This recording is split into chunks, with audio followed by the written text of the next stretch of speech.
Oui, alors je vous ai écouté très attentivement. On voit que c'est un dossier très technique en soi. Et puis, voilà, c'est pas forcément, moi qui ne suis pas une initiée, on va dire, de ce milieu-là.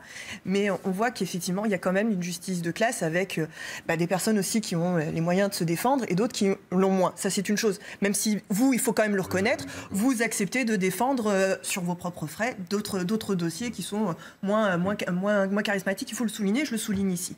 Cependant, il y a une question, je trouve, qui est très pertinente dans ce que vous mettez en avant, c'est le super rôle du PNF, de ce parquet national. Parce que oui, il y a un super rôle et il y a finalement derrière une juridiction d'exception qui s'installe et qui va à l'encontre de deux principes essentiels. Premier, c'est qu'il y a le même jugement pour tous et qu'il n'y a pas de sélection des juges.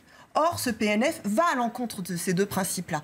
Et c'est là où on peut se poser la question, est-ce que derrière, il n'y a pas un PNF qui soit au service de l'exécutif? Parce qu'il n'y a pas que ces affaires-là dont on parle. D'autant que c'est Emmanuel Macron qui va nommer, par exemple, le prochain président du parquet national financier dans quelques jours. Et c'est là où il faut souligner, je terminerai juste là-dessus, il y a une dérive, peut-être, qui peut être dangereuse et inquiétante. Et là-dessus, je rejoins parce qu'effectivement, ce sont des questions qu'il faut poser.